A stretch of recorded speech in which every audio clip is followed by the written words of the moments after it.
বন্ধুরা আজকে আমি নবরত্ন কারি করব। তো এর জন্য নিয়েছি গাজর, আলু, টমেটো, আর নিয়েছি রাঙালু, ক্যাপসিকাম, বিম, আর নিয়েছি ফুলকপি, মটরশুঁটি, আর নিয়েছি এখানে পনির। তো বন্ধুরা একটু পরে আসছি, রান্না করব। বন্ধুরা এই দেখো আমি তরকারি কাটছি, দেখো এই দেখো সব ছোট ছোট করে তরকারি কাটছি। আর একটু কেটে নিই। এখন আমার ফুলকপিটা কাটা হয়নি, দেখে নাও। কড়াই আর একটু সর্ষের তেল দিয়ে দেবো। তো বন্ধুরা রান্না করব আজকে নবরত্ন কারি। তো দেখুন কিভাবে রান্নাটা করি।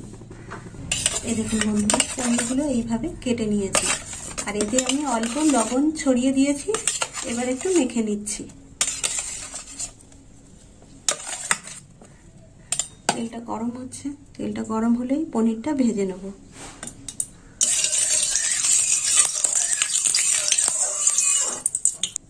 তেল গরম হয়ে গেছে, এবার পনিরগুলো ভেজে নেব।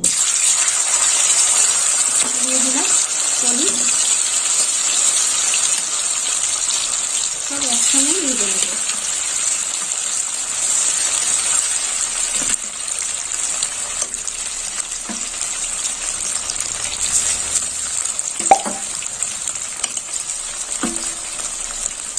একটু ভাজা হোক।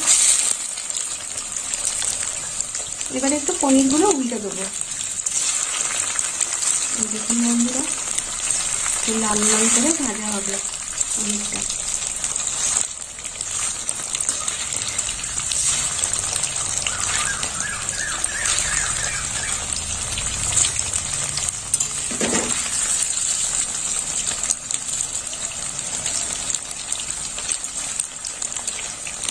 এই দেখুন এইভাবে একটু একটু করে ভাজা হবে।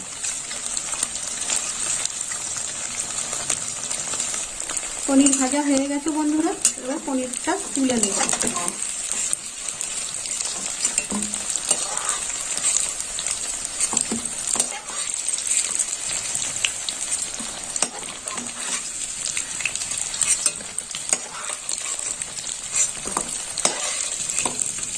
পনির খুব বেশি ভাজা যাবে না। এই দেখুন বন্ধুরা পনির ঠিক এরকম ভাজা হয়েছে। এবার সমস্ত সবজিগুলো আমি ভেজে নেব। প্রথমেই দিয়ে দিলাম আলু,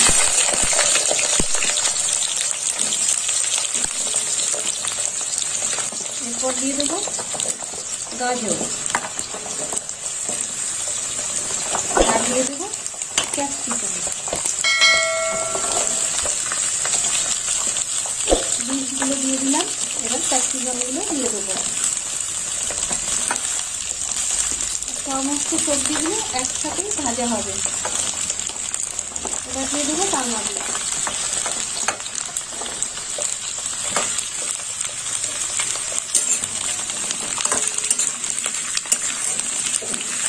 এবার দিয়ে দেবো ফুলকপি।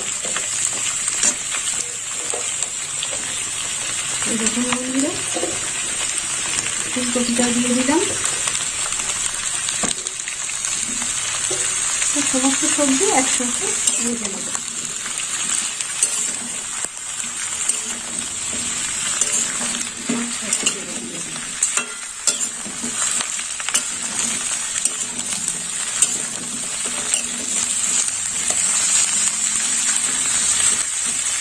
ভাজা হোক।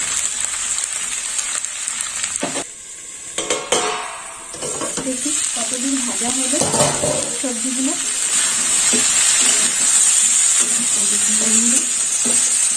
একটু অল্প ভাজা হয়েছে, আরো একটু ভাজা হবে। ঢাকা দিয়ে দেবো।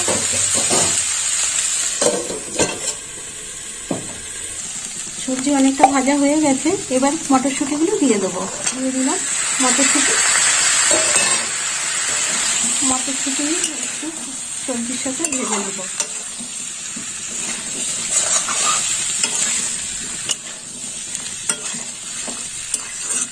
একটু চাপা দিয়ে দেবো।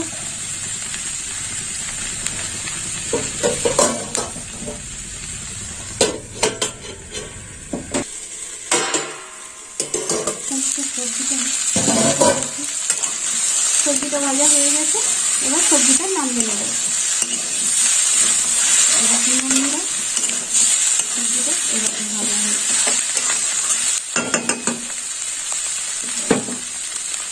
নামিয়ে নিলাম ভাজা সবজি। কড়াই দিয়ে দেবো সর্ষের তেল, তেলটা গরম হোক। তেল গরম হয়ে গেছে তো ফোড়ন দেবো। ফোড়নে দিয়েছি দুটো শুকনো লঙ্কা আর দেবো একটা তেজপাতা। ফোড়নটা ভাজা হোক। আর এখানে আমি আদা আর কাঁচা লঙ্কা বাটা নিয়েছি, 1 চামচ আদা আর কাঁচা লঙ্কা বাটা দিয়ে দেবো।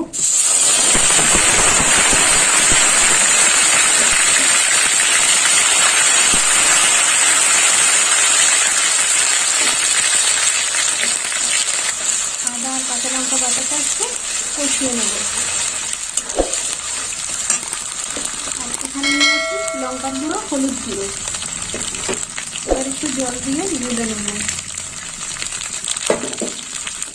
এবার দিয়ে দেবো টমেটো।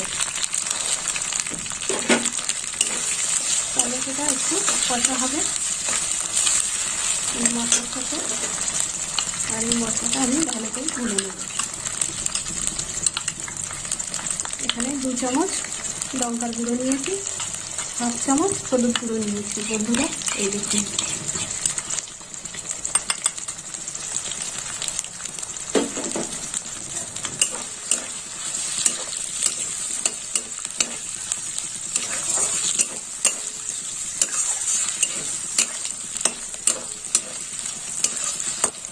এবার দিয়ে দেবো গোলা মশলা।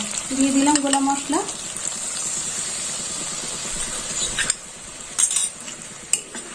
এই গোলা মশলাটাও একটু কষা হবে।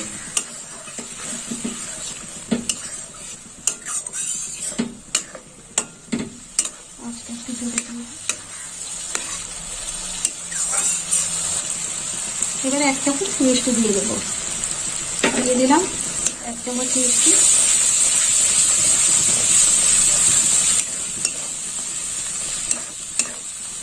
একটু কষা হবে। মশলা কষা হয়ে গেছে, দেখুন বন্ধুরা, এই দেখুন মশলা কষা হয়ে গেছে, তেল ছেড়ে দিয়েছে মশলা। এবার দিয়ে দেবো কাজু বাদাম বাটা। এখানে 50 গ্রাম কাজু বাদাম নিয়েছি, দিয়ে দিলাম কাজু বাদাম বাটা। এবার ভেজে রাখা সবজিগুলো দিয়ে দেবো। দিয়ে দিলাম ভেজে রাখা সবজি।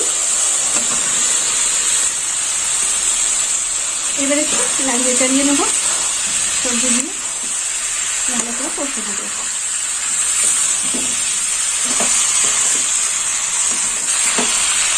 এই দেখুন বন্ধুরা সবজিটা অনেকটাই কষা হয়ে গেছে।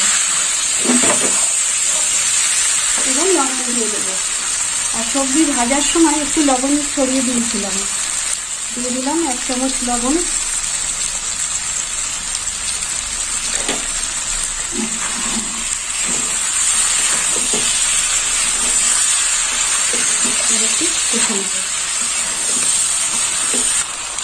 কষা হয়ে গেছে বন্ধুরা, এই দেখুন সবজিটা কষা হয়ে গেছে।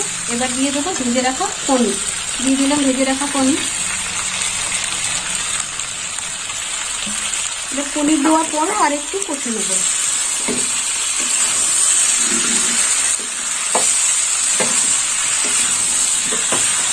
এইভাবে কষে নিতে হবে।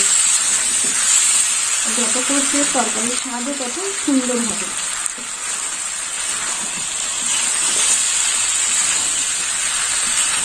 কষা হয়ে গেছে, এবার জল দিয়ে দেবো।